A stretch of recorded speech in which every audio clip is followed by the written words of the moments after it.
Пред некој ден ги гледам овие нашиве вртикапа телевизии, кога оп на екранот Кристина Агилера од Калено горе има нешто да ни каже.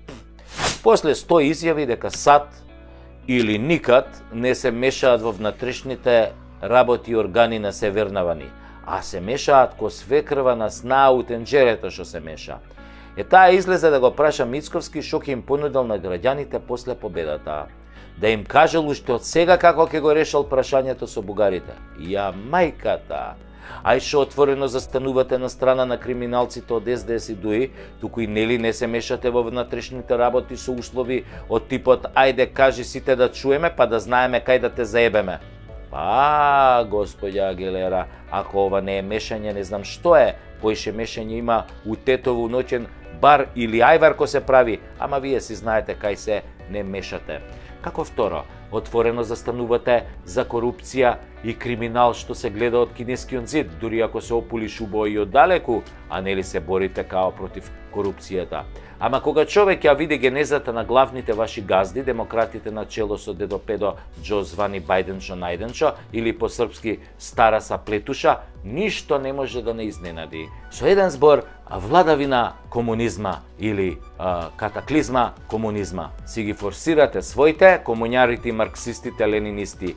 И така на секаде по светот си правите. Така Комунистичката партија на Америка или попозната како демократи и нивните кловнови досега го бутаа светот во неколку војни, од кои едната најголема со кловнот Зеленски и втората меѓу најкрвавите во појасот Газа. Но тоа няма значење, битно е бугарите да влезат во уставот, иако врска немаат со Асномска Македонија. Никако не придонеле за Асномска Македонија, напротив, беа овде окупатори. Значи не учествувале, немаат ни еден, ниту едно градбено тровче во темелите на современата македонска држава. Инаку, во матичната си држава демократите во Америка градат класичен антикапитализам, високи даноци со цел за финансирање на војни во светот, строги регулативи против бизнисот низ фасадата на левичари, прогресивци и разни либерали, потоа губење на националната свест на државите низ комунистички пристап дека се е беззначајно, а само новите вредности се окей, како на пример оние ЛГБТ, ОПРСТ, УФХЦ, ЧДШ. Значи, тие заедници, мислам, немање родови, немање полови, мочање на мушки манијаци во женски тоалети, уништување на женскиот спорт и милиони други новокомунистички бестијалности. И за тоа време, промовирање на комунизмот во сад или никад со закани по безбедноста на Тексас и на сите држави кои не ја прифаќаат политиката на зачувување на Америка, туку емигрантската шема на Сорос помогната од дедо Стара Саплетуша, закани со оружје и војска кон Тексас и другите држави, мислејќи дека тоа се Македонија и Грузија, нели, па и сега ќе си ги дупиме. Ама тамо имало национална гарда, па тие околните држави се осеќале како брача со нив, нешто како Косово, Албанија, обоно, па ќе се бранеле со заеднички сили. Или, по превод, заигра мечката изгледа кај вас дома, драга амбасадорке. Епа, нашава баба Меца се умори од играње. Рускава бела мечка уште има кондиција, ама вашево гризли е орно да игра. Ќе поигра дедо Џо малку поиќе кај вас. Еми заш?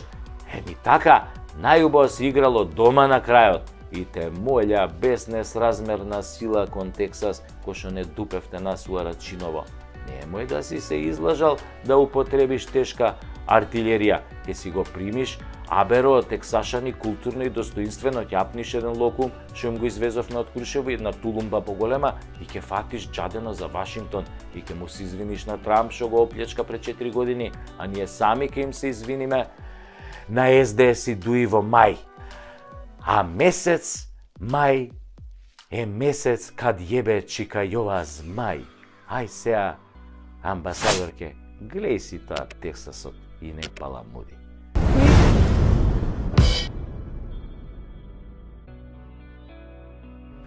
Македонецот има една голема мана. Секогаш сака некој друг за него да ја заврши работата. Ако живее во зграда, македонецот не оди на куќен совет, иако кровот тече и треба да се донесе одлука за поправка. Се со образложение дека не била негова работата. Што ќе решеле другите, тој ќе го поддржал. Кога другите ќе решат да се собираат пари од секој стан за санација на кровот, тогаш ќе мрчи дека биле многу пари, тој немало да плати. Ама види Белја, после некој пороен дожд, водава протекла од кровот и до неговиот стан на трети кат. Тогаш почнува да брмчи дека председателот на куќниот совет бил неспособен, требало кровот одамна да се санира. Кога ќе му рече дека токму тој не доаѓал на куќен совет и дека поради него немало кворум, ќе лаже дека не бил нешто добар, дека бил на состанок, ама не го виделе, бил седел во задниот ред таму кај вратата и ќе наоѓа илјада други непотребни лажги и оправданија. И се ќе направи да се извади од ситуацијата. Само нема онака машки да дојде на куќен совет, да дискутира за кровот и да предложи да се согласи истиот да се реновира. Тоа и да ја плати цената. Тоа е маната на македонецот.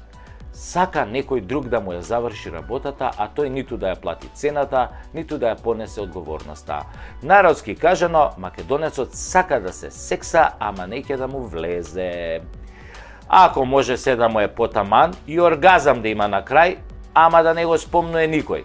Логика покриен гъс никој не го плука. Исто и ебан гъс. Сака многу и да лаже, нели, како подкрепа на целата приказна, а уште повеќе македонецот сака да биде излажен. Колку македонецот сака да го лажа. Ако има 10 луѓе околу него и 9 му се роднини му ја зборуваат вистината, тој ќе му верува само на едниот странец кој ќе го лаже и ќе го отруе од лажење. И не мора да е странец, може да и некој од Муртино да кажеме, но Беловец. Да, македонецот многу сака хохштаплери кога го лажат и да им верува на нив сака и да се продава на ситно сака, например за радиодифузна такса. Сака да се продаде, например. Исто така многу сака и да мрази без причина. Да види некој на улица или на телевизија и без никаква причина да измислува приказни за него и да го мрази. Ама нема да го мрази овој што го лажел, што го труел цело време. Не, него до крај ќе го почитува, ќе има респект код него.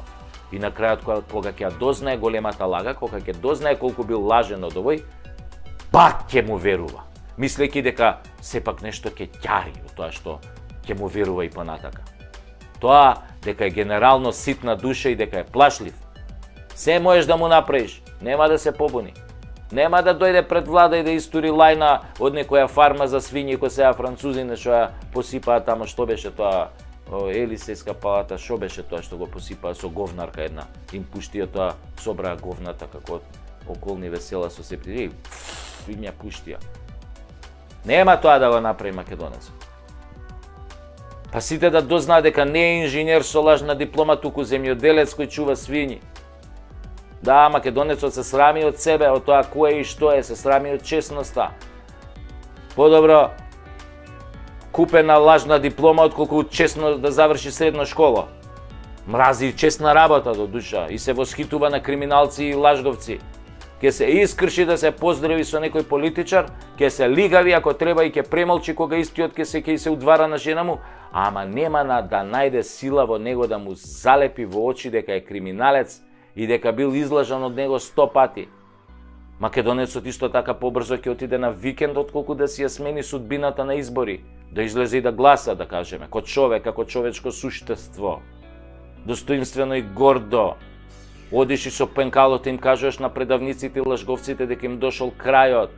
Не, тој ќе чека и тука некој друг да му ја заврши работата. Некој друг како него, кој што чека некој друг како него и така до бескрај.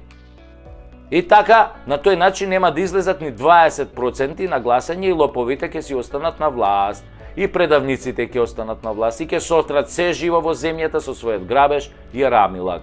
Зошто бе? Зошто не се однесуваме како човечки суштества? Туку како ликни, како полжави. Зошто? Затоа што македонецот бил дунда и чекал под кошула да дојде и да го исексаат. Се криел. А што требало да направи? Што требало да направи? Сега, јас ќе ви кажам со еден пример од еден култен југословенски филм, што требало да направи. Конечно, македонецот треба да се дотера и да отиде на гласање. На гласачкото место треба да покаже кој е кој и кој одлучува за судбината на оваа земја. Дека за судбината на оваа земја одлучува токму тој, македонецот. Кога ќе стигне, треба само да го заокружи ливчето и гласно да викне: "Дже сте, пичке, стиго Здравко Чолич?" После тоа ќе биде одличен концерт.